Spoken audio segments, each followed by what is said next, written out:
Good evening. Today we will be covering the current case laws for the month of January. Okay. Should I start? For the month of January, whatever the important case laws have been from the Supreme Court that is important for your CLAT PG will be discussed today in the class. Starting off with the first case law, that is a landmark judgment, that is Urmila Dikshit versus Sunil Saran Dikshit and others. Okay.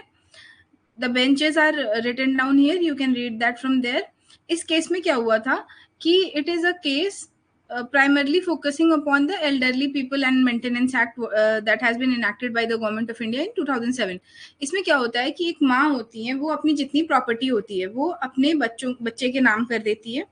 उसके साथ वो एक शर्त लगाती हैं कि ये सारी प्रॉपर्टी जो मैं by the virtue of a gift deed मैं आपको दे रही हूँ, ये आपके पास मैं इसलिए दे रही हूँ, इस कंडीशन के साथ दे रही हूँ कि that you will take care of us, मतलब his and her husbands. So the son was bestowed upon the property with a promise and a condition that he will take care of his parents. But ऐसा नहीं होता है. वो जो उनका बेटा होता है वो क्या करता है कि उनका ख्याल नहीं रखता है. जैसे ही गिफ्ट डीड के बाद उसके पास सारी प्रॉपर्टी आ जाती है, वो उनको नेग्लेक्ट करना शुरू कर देता है और उनका ख्याल नहीं रखता है. ठीक है, तो इस पे केस आता है. इसमें फिर क्या होता है कि सुप्रीम कोर्ट कहता है कि आजकल बहुत ही ज्यादा ग्रोइंग इशू हो गया है कि सीनियर सिटीजन्स को नेग्लेक्ट कर दिया जाता है, जैसे ही उनके हिस्से की जमीन अपने नाम बच्चे लिखा लेते हैं.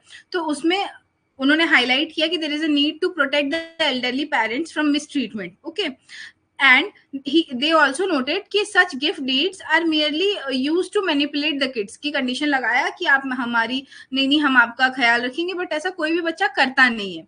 तो सुप्रीम कोर्ट ने कहा कि अगर कोई कंडीशन ऐसी अराइज होती है जहां पे पेरेंट्स ने गिफ्ट डीड अपने बच्चों के नाम कर दी या सारी प्रॉपर्टी अपने बच्चों के नाम ट्रांसफर कर दी, ये सोचते हुए कि बच्चे आगे जाके उनका ख्याल रखेंगे, that is they should take care of their parents whether और not they have condition it और नॉट. ठीक है, कंडीशन है नहीं है वो मायने नहीं रखता है, ये उनकी जिम्मेदारी है कि वो अपने बच्चों का ख्याल रखें. There Supreme Court held that the gift deeds can be annulled under the maintenance and welfare of parents and citizens act 2007. इस एक्ट के अंदर अगर कोई ट्रांसफर हो गया है, कोई पोजीशन दे दी गई है प्रॉपर्टी की, तो उसको नल एंड वॉइड बना सकते हैं हम. सो if a child fails to take care of the parents as agreed, the transfer can be declared null and void. ठीक है, in this case also the court quashed that gift deed और restore कर देती है वो सारी property, उनकी mummy को वापस कर देती है.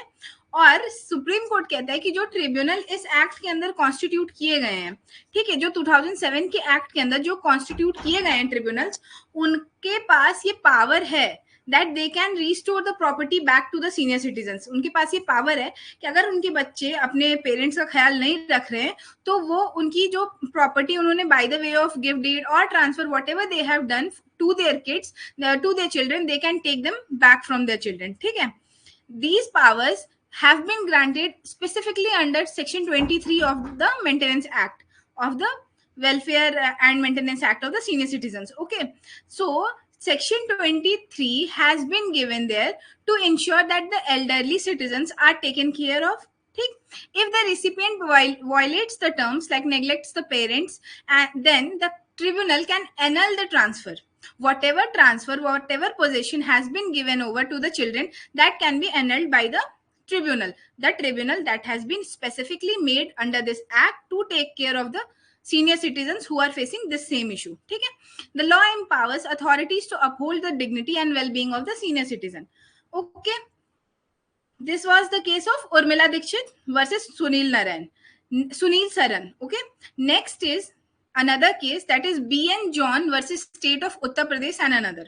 This case was regarding a case being filed under section 186 of IPC, where it is that there is a complaint against a public servant, against a person who is obstructing the work of a public servant who is discharging his or her duties. Okay, so here a FIR was filed against such a public servant by a person under 186, acting upon which police went did investigation and came back with a formal investigation report.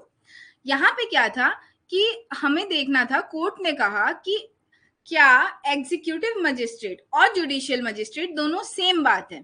ठीक है, इस case में कहा गया था कि क्या executive magistrate और जुडिशियल मजिस्ट्रेट सेम चीज है. 186 ऑफ आईपीसी सेज कि आप किसी public talks about obstructing a public servant in discharge of his duties. अगर कोई पब्लिक सर्वेंट है, वो अपनी ड्यूटीज डिस्चार्ज कर रहा है, उसको अगर आप बीच में जाके उसके काम में कोई दखल अंदाजी करते हो, कोई प्रॉब्लम क्रिएट करते हो, देन ही और she holds the right to go and file a complaint against you और the person who is obstructing. But यहाँ पे क्या है कि वो जो कंप्लेंट है वो एग्जीक्यूटिव मजिस्ट्रेट को नहीं होकर जुडिशियल मजिस्ट्रेट के पास होनी चाहिए. सेक्शन 195 ऑफ सीआरपीसी सेज कि कोई भी complaint until unless judicial magistrate के सामने खुद पब्लिक सर्वेंट जाके नहीं करेगा, तब तक उस कंप्लेंट पे कोई हियरिंग कोर्ट नहीं करेगी. इस केस में क्या हुआ था कि कंप्लेंट किया गया था एग्जीक्यूटिव मजिस्ट्रेट के पास, उसके ऊपर पुलिस ने एक्शन लिया, लोगों को पकड़ के ले आए, इन्वेस्टिगेशन कर दी. तो जब ये कोर्ट केस आगे बढ़ा, तब कोर्ट ने देखा कि कोई भी कंप्लेंट पब्लिक सर्वेंट ने तो जुडिशियल मजिस्ट्रेट से आके की ही नहीं थी. तो जब वो नहीं करा तो कोई प्रोसीडिंग आगे बढ़ने का चांस ही नहीं है, क्योंकि what ever complaint is there has to be made with the judicial magistrate. So no complaint was filed by the public servant as required under section 195 of CRPC. Though the state claimed a complaint was made to the city magistrate, the court clarified such a complaint must be addressed to the judicial magistrate, not an executive magistrate. Supreme Court ने कहा कि the term complaint under CRPC refers only to the any submission that is made before the judicial magistrate. Complaint जो दी गई है वो ऐसा नहीं है कि आप कहीं पे भी जाके करोगे, that would be equivalent and the proceedings will take place from that. That has to be specifically made to the judicial magistrate. ठीक है, एग्जीक्यूटिव मजिस्ट्रेट्स के पास कोई भी ऐसी पावर नहीं है कि वो ऐसे किसी ऑफेंस या किसी भी ऑफेंस के लिए कॉग्निजेंस लेके उस पर कोई भी काम कर सकते हैं या कोई भी कार्रवाई शुरू कर सकते हैं. Therefore, in this case, the case was quashed and the criminal proceedings against the accused was held illegal, क्योंकि उन्होंने एग्जीक्यूटिव मजिस्ट्रेट के पास कंप्लेंट की, उसके बेसिस पे पुलिस इन्वेस्टिगेशन कर रही है, पुलिस उस इंसान को उठा के ले आई, तो ये इलीगल हो गया केस. क्योंकि एग्जीक्यूटिव मजिस्ट्रेट के फंक्शंस अलग हैं, आपको जुडिशियल मजिस्ट्रेट के पास में जाके कंप्लेंट करनी पड़ेगी for any case to go on. ठीक है, उसके नेक्स्ट गुड इवनिंग, उसके नेक्स्ट केस है हमारा, that is your Ajay Kumar Chauhan versus state of Uttar Pradesh. ठीक है, इस केस में क्या हुआ था कि एक राजीव नाम का लड़का था. ठीक है, वो अपने हॉस्टल में था, हॉस्टल की छत पे पढ़ाई कर रहा था. ठीक है, this is a case Ajay Kumar Chauhan versus state of Uttar Pradesh. ये एक क्रिमिनल कंप्लेंट है. इसमें क्या हुआ था, ये एक बीएससी का स्टूडेंट था, वो छत पे बैठ के पढ़ाई कर रहा था, उसके किसी दोस्त ने उसको नीचे बुलाया. जिस दोस्त ने उसको नीचे आवाज दी आने के लिए, उसका नाम था Ajit Kumar Chauhan, who is the accused in the case. ठीक, इसमें क्या होता है कि अजय के कमरे में वो जाता है, उसके बाद बहुत तेज तेज चिल्लाने की आवाज आती है राजीव की कि मुझे बचाओ मुझे बचाओ. तो राजीव के जितने दोस्त थे वो जाते हैं वहां पे और देखते हैं कि राजीव को जो अजय है वो चाकू से मार रहा है. ठीक है, he is stabbing him with a knife. ये आई विटनेस थे, जो उसके 2-3 जो उसके पास गए थे देखने उसको, उनने देखा कि वो चाकू से मार रहा है. तो उन्होंने क्या किया, जल्दी से उस लड़के को पकड़ा और उसको पुलिस को हैंड ओवर कर दिया अजय को. और जो डिसीज था उसको लेके गए थे hospital, but he died on the way to next hospital और वट एवर. ठीक है, तो अब केस बनता है इनके अगेंस्ट. तो इस केस में क्या क्या इशू है कि इस केस में जो मर्डर हुआ, क्योंकि उसकी तो डेथ हो गई ना, क्या वो जो डेथ हुई क्या वो मर्डर होगा अंडर 302 ऑफ आईपीसी, या उसको हम लोग culpable homicide not amounting to murder count करेंगे. ठीक है, तो whether it will fall under the section 302 of IPC और अंडर 304 ऑफ आईपीसी. ठीक है, क्योंकि 304 पार्ट 1 क्या बात करता है, ग्रेव और सडन प्रोवोकेशन से अगर किसी की डेथ होती है, that is culpable homicide not amounting to murder. अब दूसरा इसमें इशू है कि whether the eye witness testimonies were reliable and sufficient to hold the conviction. आंख से देखा है दो दो तीन दोस्तों ने, तो क्या इतना काफी है किसी को कन्वर्ट करने के लिए? और whether the alleged motive played a decisive role in the determination of guilt, कि क्या वहां पे इंटेंशन था, मोटिव था उसका, ये इसको डिटरमाइनिंग रोल प्ले करेगा कि वो नॉट अमाउंटिंग टू मर्डर था या मर्डर था, ये डिसाइड करने में। ठीक, उसके बाद सुप्रीम कोर्ट का ऑब्जर्वेशन आता है। सुप्रीम कोर्ट ने इंसिडेंट्स को देखा, वहां पे उनने प्रूफ किया कि सडन प्रोवोकेशन था। ठीक है, फाइट थी, इंटेंसिटी इसलिए बढ़ गई क्योंकि वहां पे heat of passion of the moment में उसने उसको मार दिया। ठीक है, तो कोर्ट ने कहा कि यहाँ कोई प्री मेडिटेशन नहीं था, पहले से कोई इंटेंशन फिक्स नहीं था, कोई मोटिव नहीं था, वो सडन और मतलब प्रोवोकेशन में आके उसने उसको मार दिया। इसीलिए मर्डर की तरह तो ये क्वालिफाई नहीं होगा। Murder has to have an intent, and here the intent was missing. He did not plan the murder, that happened in spur of moment. ठीक है, तो जजमेंट में क्या कहा उन्होंने? पहली बात तो ये कि जो तीन दोस्त थे उनकी जो टेस्टिमनीज थी वो सफिशिएंट थी, क्योंकि वो आई विटनेसेस थे। आई विटनेसेस की टेस्टिमनी सफिशिएंट थी उस मोमेंट को एक्सप्लेन करने के लिए, और किसी की नीड नहीं थी। रही बात इंटेंट की, तो ये पता चला, ये उन्होंने प्रूव किया कि ठीक है यहाँ फाइट हुआ था, सडन फाइट में उस मोमेंट में हो गया। तो अगर फाइट थी, सडन प्रोवोकेशन था, उस हीट ऑफ द मोमेंट में उसमें अक्यूज ने अगर डिसीज को मार दिया, तो that is not murder, that is culpable homicide not amounting to murder.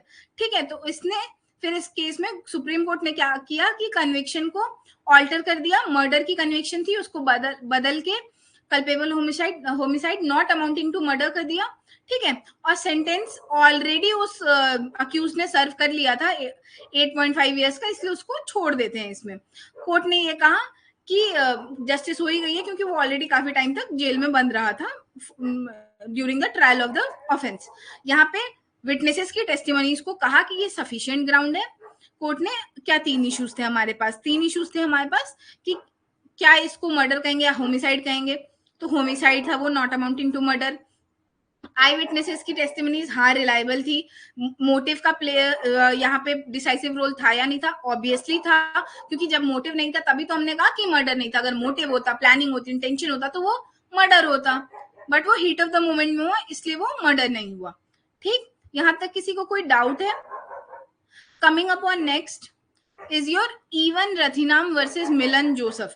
ये केस काफी कंट्रोवर्शियल केस है, अगर आप लोग फॉलो करते होंगे तो आपको पता होगा कि काफी कंट्रोवर्सी इस केस में अराइज हुई थी कि ये केस किस चीज से रिलेटेड है। This is related to paternity and legitimacy of a child से रिलेटेड ये केस है। ठीक है, इस केस में क्या होता है कि एक लेडी होती है। ठीक है, जस्ट अ मोमेंट। इसमें क्या होता है कि एक लेडी होती है। ठीक, उस लेडी का एक इंसान से शादी होता है, she has a husband, and while her marriage is going on, while she is already married to one partner, she is having an extramarital affair. And in not only that, in that extramarital affair, she is sexually active with both the partners. ठीक है, she is sexually active with both the partners. Out of such condition, there born a son, एक बेटा होता है उनको, while she is having her marriage also intact and her extramarital relation. तो यहाँ question आता है कि वो जो बच्चा है, whose son is he? तो अब आता है कि डीएनए टेस्ट करके पता कर लो, but DNA test is not that easy. आप बात बात पे डीएनए टेस्ट नहीं कर सकते हो, the court never allows, and it is only rarest of chances की कोर्ट अलाउ करती है डीएनए टेस्ट के लिए, आपको इतने इजीली डीएनए टेस्ट के लिए अलाउ नहीं करती। तो अब यहाँ पे किसका बच्चा माना जाएगा उसको? ठीक है, तो यहाँ पे सुप्रीम कोर्ट ने क्या कहा कि लेजिटिमेसी, वो जो बच्चा है वो जिस वेडलॉक से अराइज हुआ है, मतलब ए की शादी बी से हो रखी है। ठीक है, A is the woman, A is wife, B is her husband, and then there she is having an extramarital with a person name D, but so here a son arises. So no matter what, वो किसका है नहीं है, that is none of concern of anyone, क्योंकि वो ए और B की शादी के दौरान बच्चा बॉन्ड हुआ है, that child will be considered to be the son of the husband, legally wedded spouse of the woman. Okay, कि ए की बी से शादी है, हो सकता है कि वो that child is born out of the relation she has with the, still that child will be counted as a legitimate child first of all, and the paternity will lie with the husband.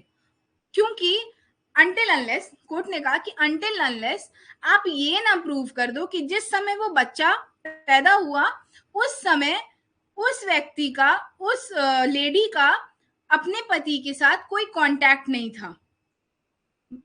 But इस condition में क्या था कि वो लोग साथ रह रहे थे, उनकी शादी चल रही थी, ऐसा कुछ भी नहीं था कि वो दूर दूर रह रहे थे या एक दूसरे के साथ नहीं रहते, तो they were living together, they were having a normal marriage as it seems to the world. तो इसीलिए इस वेडलॉक से जो भी बच्चा होगा that would be considered their child only of the wife and the husband and of no one else. इसमें क्या कहा कि presumption of paternity Indian evidence act के अनुसार लेजिटिमेसी, इंडियन लॉज के अनुसार legitimacy is equal to paternity. वो बच्चा लेजिटिमेट भी है और वो चाहे जहां से हो, वो एक ऐसी शादी के बीच में हुआ है जो शादी चल रही है, जो नॉर्मल शादियां जैसी होती हैं वैसा है, तो that child will be considered as the legitimate child of the lawfully wedded spouses. Okay, अब इस केस में थोड़ा डिटेल देखते हैं कि क्या क्या कोर्ट ने कहा है। ठीक, Section 112 of Indian Evidence Act creates a strong presumption that a child born during the subsistence of a valid marriage is the legitimate child of the husband. ठीक है, the only way to rebut is to prove upon the presumption that there was non-access between the spouses at the time of conception. कि अगर आप prove कर दो कि उन दोनों के बीच में कोई एक दूसरे को एक्सेस ही नहीं था, उन दोनों के बीच में कोई कॉन्टैक्ट ही नहीं था, then only you can prove कि ठीक है ये बच्चा इस हस्बैंड का नहीं है। मियर एलिगेशन की एडल्ट्री की है इन्होंने और इनको दूसरे इनका एक्स्ट्रा मैरिटल अफेयर है या कुछ भी, अगर आप ऐसे प्रूव करते हो या कोई भी एलिगेशन लगाते हो लेजिटिमेसी को डिस्प्रूव करने के लिए, इसको हम लोग नहीं मानेंगे, इसको कोर्ट नहीं मानती है। ठीक है, इसमें क्या था कि the son and the mother, the son which is in question, that son and the mother of that son claimed that a man who was not the husband of that woman was the biological father of the son. ठीक है, son was born in 2001 during the subsistence of the marriage with the husband and their marriage broke off in 2003. ठीक है, तो the couple has been married since 1989 and were living together till 2003. So they were continuously living together. They both had access to each other. The mother continuous access to each other. So here the court said the child is deemed to be legitimate child of the married couple and paternity is presumed to lie with the husband. हम ये presume करेंगे कि paternity husband के साथ ही है unless non access आप prove कर सको। ठीक है, the claim by the son and the mother was dismissed. वो चाह रहे थे कि वो क्लेम ले लें कि हस्बैंड का नहीं होके आप अनदर मैन के वो बच्चे हैं, ऐसा कोर्ट ने इसको डिसमिस कर दिया था। ठीक, I hope it is clear. Next is Mahendra Owaisi versus state of Madhya प्रदेश।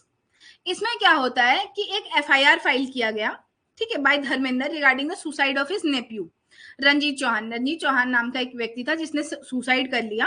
ठीक है, और उस सुसाइड के अगेंस्ट उसके जो चाचा थे, उसके जो धर्मेंद्र नाम का इंसान है, उनने कंप्लेंट फाइल की कि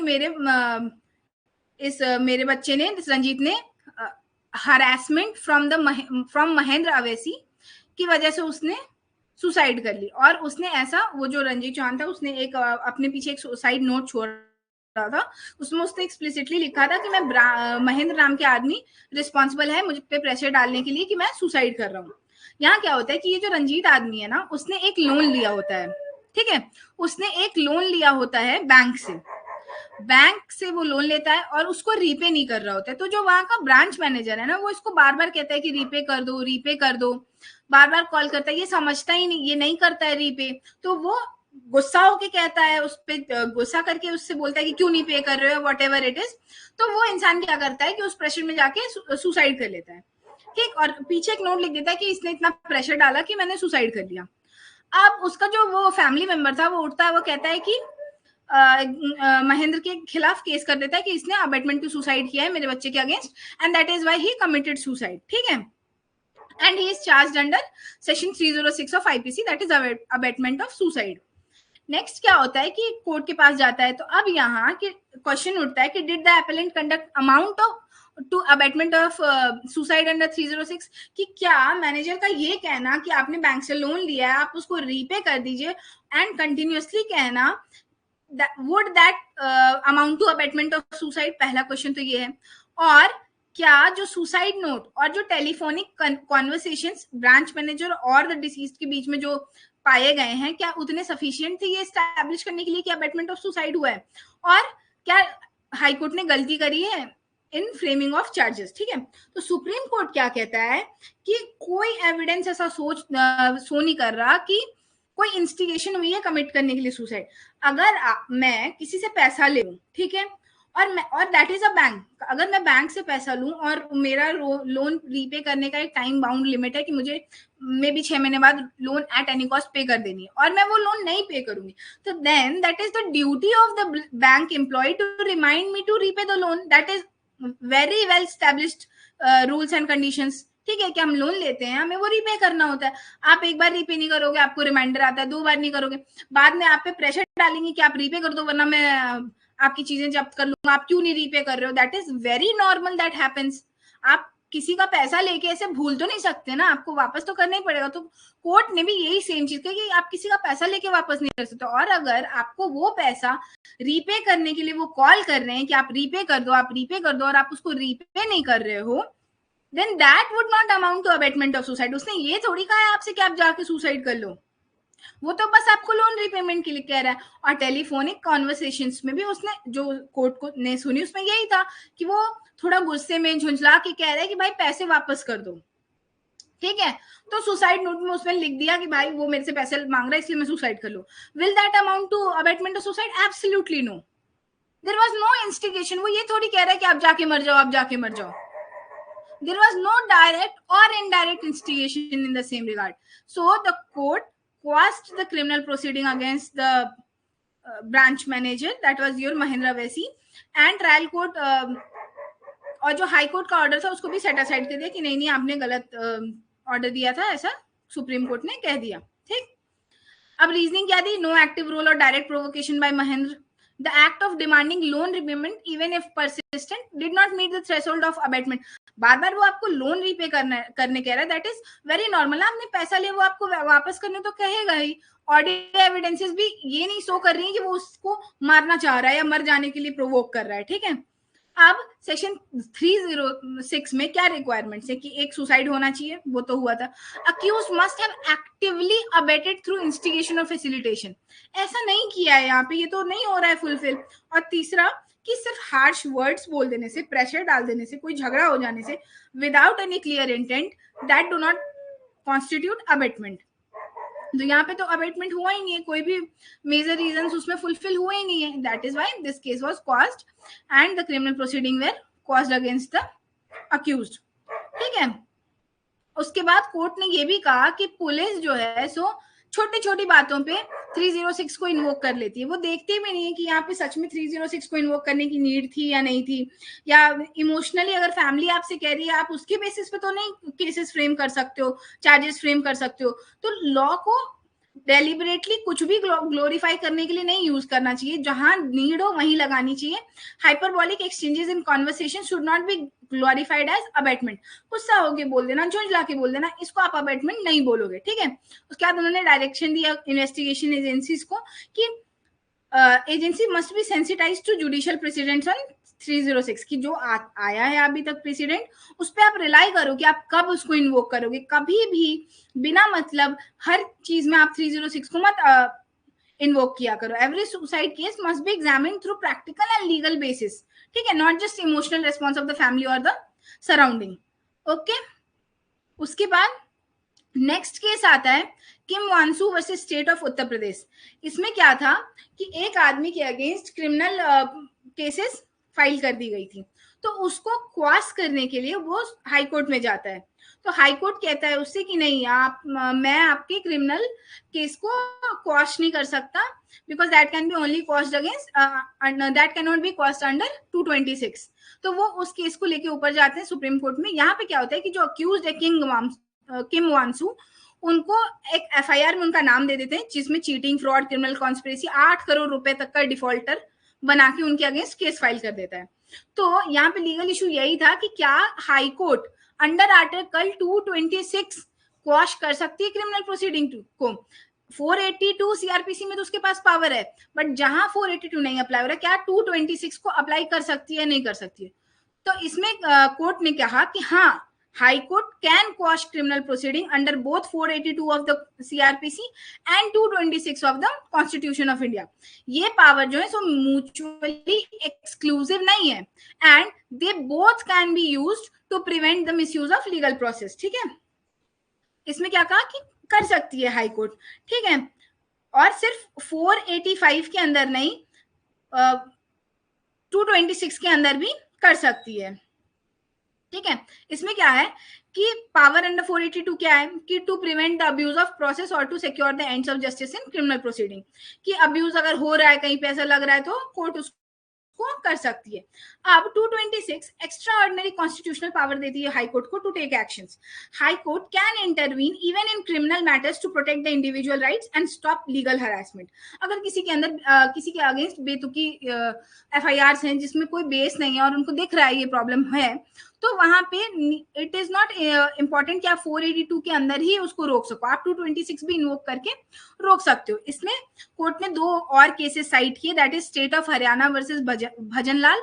इसमें भी यही कहा गया था कि high court can use 226 to prevent misuse of court process and secure justice.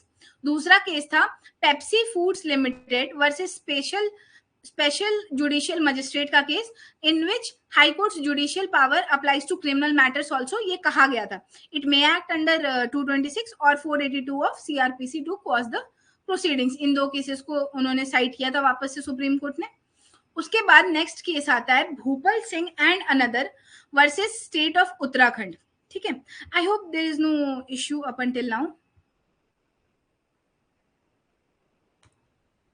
Do we need to study IPC, CRPC and IEA apart from new criminal laws? You should have a brief idea, okay? It's not like they would be asking you sections from the previous act. Last year के paper तक उन्होंने previous laws पूछे थे, but because these cases were ये सारे जितने cases है ना वो आपके नए लॉज के इनैक्टमेंट के पहले के हैं। ठीक है, उस पर डिसीजन बाद में आया या डिसीजन भी इनके लागू होने के बाद आया है, बट ये केसेस पुराने समय से चल रहे हैं, that is why they are following the old laws only. So in these cases they might ask based upon CRPC or they can ask both ways. आप इन particular cases के लिए उनको पढ़ लो, बाकी आप ऐसे new criminal laws ही पढ़ो, that would be better. There is hardly only the sections have changed and you can do a comparative analysis and then read them. Okay, next case है Bhupal Singh and another versus state of Uttarakhand. इस case में क्या हुआ था कि भूपल Singh father in law थे और उनका एक बेटा था जिसके ऊपर डाउरी डेथ की कंप्लेंट फाइल की गई थी। ठीक है, इन दोनों को डाउरी डेथ और क्रूरल्टी के अंदर इनके ऊपर एफआईआर हुआ था बिकॉज कमला देवी से इनके बेटे की शादी हुई थी। ठीक है, और वो उसकी डेथ हो जाती है। Kamla Devi was found burn to death on the. ठीक है, तो इसमें अब कमला के जो पापा और चाचा हैं उन्होंने बोला कि हम लोगों को पता था कि ये लोग डाउरी डिमांड कर रहे थे, 40-50,000 रुपए पहले से मांग रहे थे। कमला ने बहुत बार बताया था कि मेरे साथ गलत किया जा रहा है to her uncle and her father. तो यहाँ पे डाउरी डेथ की केस उन्होंने कर दी on the in laws of the women.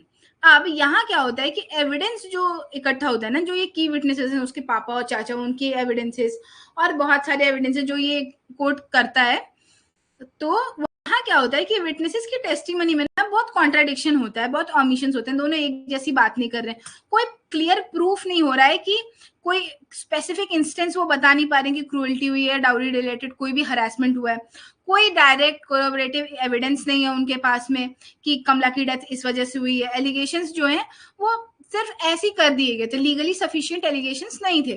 तो अब इशू क्या था कोर्ट के पास में कि was the evidence legally admissible and sufficient to prove the charges. ठीक है, अब did the prosecution establish cruelty and dowry harassment before Kamla's death, कि प्रोसिक्यूशन ने जस्ट बिफोर डाउरी डेथ के पहले जस्ट बिफोर उसकी डेथ के पहले कोई डाउरी रिलेटेड हरासमेंट नोटिस करा, कुछ स्टैब्लिश कर पाता है, तो इसमें क्या होता है कि एक्विट कर देता है सुप्रीम कोर्ट, क्योंकि कोई क्लियर एविडेंस है ही नहीं, टेस्टिमनीज भी उल्टी पुल्टी हैं, हाई कोर्ट का जो जजमेंट है और सेशंस कोर्ट का जो भी जजमेंट है उसको क्वॉश कर देता है कि नहीं ये क्या है। वो कहते हैं कि कोई डायरेक्ट एविडेंस नहीं है, जो टेस्टिमनीज आ रही है विटनेसेस की उनमें इतना कॉन्ट्राडिक्शन है, तो फिर किस बेसिस पे आप इनको डाउरी डेथ के अंदर, आप डाउरी और क्रूल्टी के अंदर आप इनको पनिश कर रहे हो, तो वो कन्विक्शन को ओवरटर्न कर देते हैं, एपेलेंट्स को फ्री कर देते हैं। ठीक है, कोर्ट कहता है कि सिर्फ एलिगेशन लगाने के बिना किसी स्पेसिफिक और कंसिस्टेंट एविडेंस के, सिर्फ एलिगेशन लगा देने से आप थोड़ी ना केस सस्टेन कर सकते हो। Presumption under 304B IPC requires strong proof of cruelty related to dowry soon before death, मतलब डेथ के जस्ट पहले अगर हरासमेंट हुआ है या हो रहा है, that should be proved and that should be clearly proved to the court.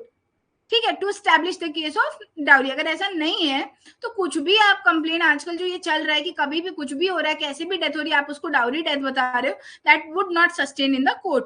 The court रीअफर्म्स that criminal convictions must rest on legally admissible, credible and coherent evidence. आप कुछ भी सुनी सुनाई बातों पे नहीं कर सकते हो। ठीक है, उसके बाद नेक्स्ट केस है Sadashiv Dhondiram Patil versus state of Maharashtra.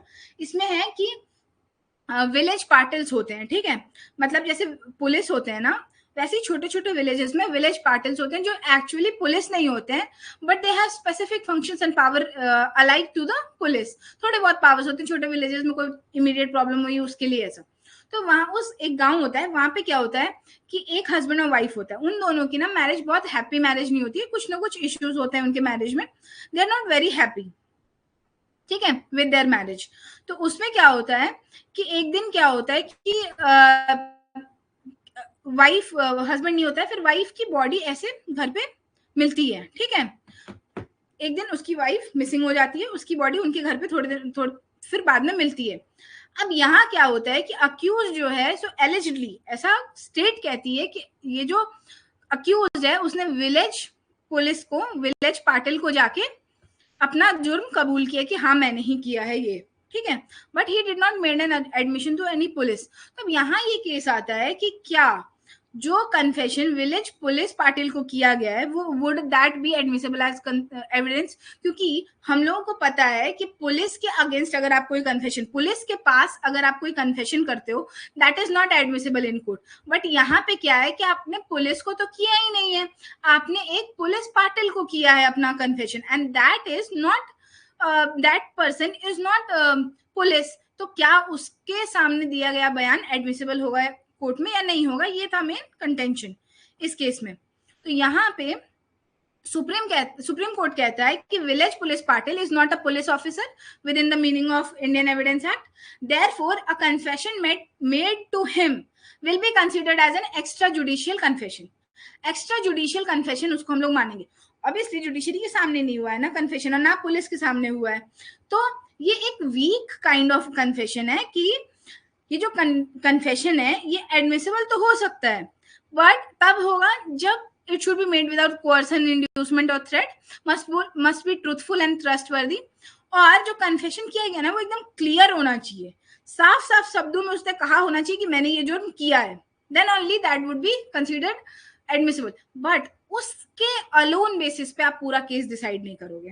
ठीक है, सच एविडेंस मस्ट बी, मतलब इसको जो है कि ये जो एविडेंसेस है ना वो बहुत वीक नेचर के एविडेंस है, कि आपने जुडिशरी के सामने नहीं बोला है कि आपने हत्या की है, आप उसको कैसे प्रूव करोगे कि उसने डेलिबरेटली बोला, कोर्स होके बोला, उसको जबरदस्ती बुलवाया गया, even though that is admissible but that has a very weak enforcement, उसका बहुत कम वैल्यू है। That should be made clearly, specifically, साफ शब्दों में कहो कि मैंने अपनी बीवी को मारा है। आप कुछ भी इधर उधर बोलो, that would not be considered as an evidence, and such evidence must be proceeded with very caution, कि क्या पता आपने कोर्सली उससे कहलवा लिया है। तो कोर्ट ने कहा कि यहाँ पे जो अक्यूज ने स्टेटमेंट दिया था ना पाटिल को, पुलिस पाटिल को, that was very ambiguous and वेग, इधर उधर की बात थी, और कन्फेशन में जो है so clear admission of guilt नहीं था, वही चीज कि उसने डायरेक्ट नहीं बोला कि मैंने अपनी पत्नी की हत्या की, वो वहां फिर आके कोई कन्फेशन दिया, और कोई कोरोबरेटिंग एविडेंस भी नहीं मिला उस कन्फेशन को सपोर्ट करने के लिए।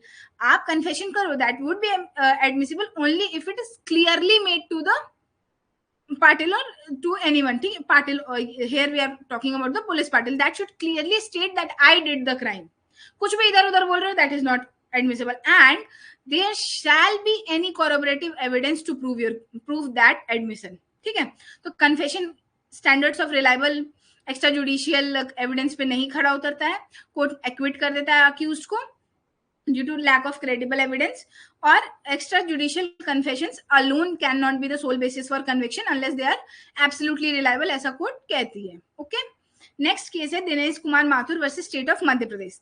इस केस में क्या होता है कि एक एफआईआर चार्जशीट फाइल होती है 5 लोगों के खिलाफ कि उन्होंने क्या किया कि एक गलत पावर ऑफ अटॉर्नी बनाई, फॉर्ज पावर ऑफ अटॉर्नी बनाई और किसी और की प्रॉपर्टी हथिया ली, अपने नाम कर ली. ठीक है, चीटिंग, फॉर्जरी, क्रिमिनल कॉन्स्पिरेसी, इन सबके चार्जेस लगा दिए.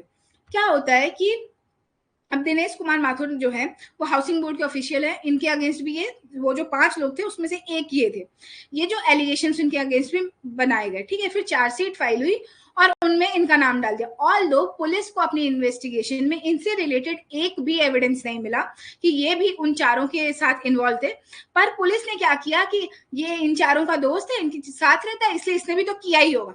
Although the police did not have any direct evidence against him, they wrote his name in the charge sheet. They also filed a charge sheet against him. तो ये जाता है court, वो कहता है कि allegation, no material evidence was found against me connecting him to the forgery or conspiracy. और यहाँ पे कोर्ट कहती है कि allegations of connivance जो है किसी भी बिना मतलब कि जस्ट बिकॉज 4 मेरे दोस्त को आपने अक्यूज बनाया इसलिए 5वां मैं उनका दोस्त हूँ इसलिए आप मुझे भी चार्जशीट में डाल दो without any base, without any concrete evidence आप मेरे अगेंस्ट भी चार्जशीट फाइल करो, that is not valid. Supreme court भी यही चीज कहती है कि chargesheet can not be sustained on mere bald assertions of connivance. ठीक है, there must be concrete material showing active participation और नॉलेज ऑफ ऑफेंस. आपने 5 के अगेंस्ट एफआईआर की, एविडेंस इकट्ठा करने का, इन्वेस्टिगेशन करी, इन्वेस्टिगेशन में आपको उस 5वें आदमी के खिलाफ कोई एविडेंस नहीं मिलता, आप फिर भी उसको चार्जशीट में सिर्फ इसलिए नहीं डाल सकते क्योंकि वो भी उनका दोस्त था, उसने भी किया ही होगा. अजम्पशन के बेसिस पे आप किसी के अगेंस्ट चार्जशीट नहीं कर सकते हो. ठीक है, to constitute cheating and including delivery of property the following must be proven. Conditions बताए उन्होंने, false representation, knowledge of falsity, dishonest intention, inducement causing delivery of property. None of these elements were present against the petitioner. ठीक है, fine. अब criminal conspiracy थी कि नहीं, इसमें भी क्या होना चाहिए, मीटिंग ऑफ माइंड्स होना चाहिए, अग्रीमेंट होना चाहिए कि हम सब मिलके ये क्राइम करेंगे. ये भी एविडेंस उस अक्यूज के अगेंस्ट नहीं मिला. नो इंटेंट और पार्टिसिपेशन वाज अट्रीब्यूटेड टू हिम. तो कोर्ट कहती है कि ये जो पिटिशनर के अगेंस्ट आपने चार्जेस लगाए दैट आर तो baseless because you did not find anything in investigation, none of the criteria is being fulfilled against the accused, then how could you include him also in the chargesheet. उसके बाद a criminal case can not be made out of absence of intention और knowledge. अगर intention और knowledge ही नहीं थी उस इंसान को, उसके बावजूद आप उसके अगेंस्ट कोई भी क्रिमिनल केस नहीं बना सकते हो. ठीक है, उन्होंने कॉश कर दी चार्जशीट को और पुलिस को कहा कि based on suspicion, just because आपको लगा कि ये भी होगा, इसके बेसिस पे आप किसी के अगेंस्ट केस नहीं, चार्जशीट नहीं फाइल कर सकते हो. ठीक है, उसके बाद नेक्स्ट केस है that is your Reena Kumari versus Dinesh Kumar Mehto. ये this is a case of 125 CRPC. 125 CRPC talks about maintenance. उसका एक exception clause 4 कहता है कि wife is not entitled to maintenance if she is having an extramarital affair or if she lives away from her husband without any particular reason. किसी भी reason के बिना अगर वो अपने हस्बैंड से दूर रहती है then she would not be granted maintenance. अब इस केस में क्या होता है कि शादी होती है रीना और दिनेश की, they live together for almost 1 year and after that she goes to her home, she stops living with him. तो हस्बैंड क्या करता है, रेस्टिट्यूशन ऑफ कॉन्जुगल राइट्स के लिए केस करता है कि इसको बोलो वापस आए.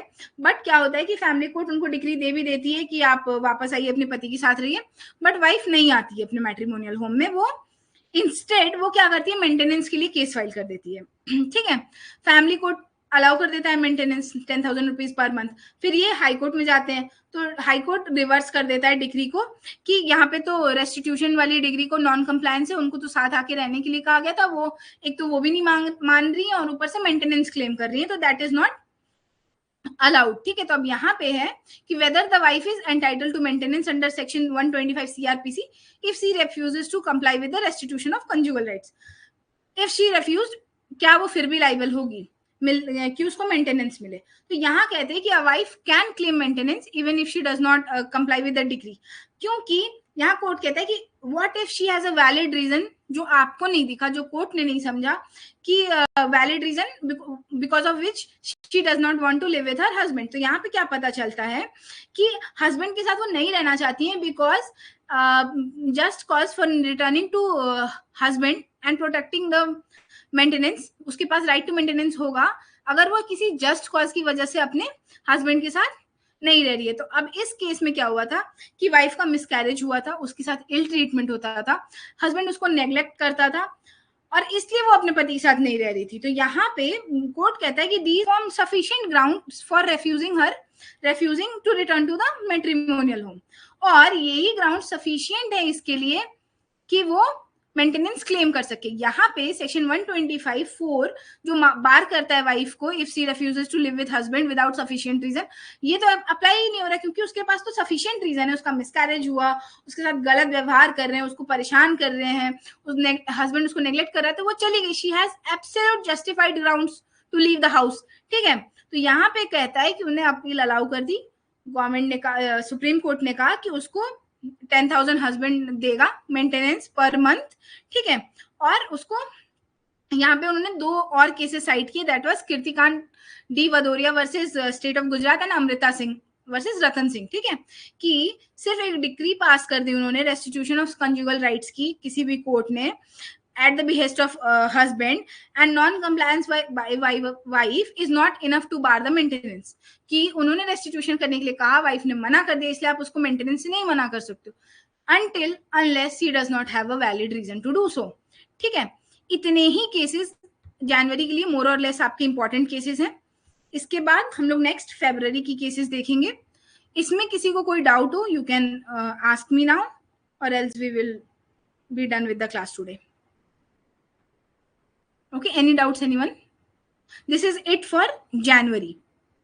Apart from this, I don't think so there are any more case laws that are very important. I तो बहुत सारे हैं, but I think these are more than sufficient. Okay, then see you in the next class. Bye bye.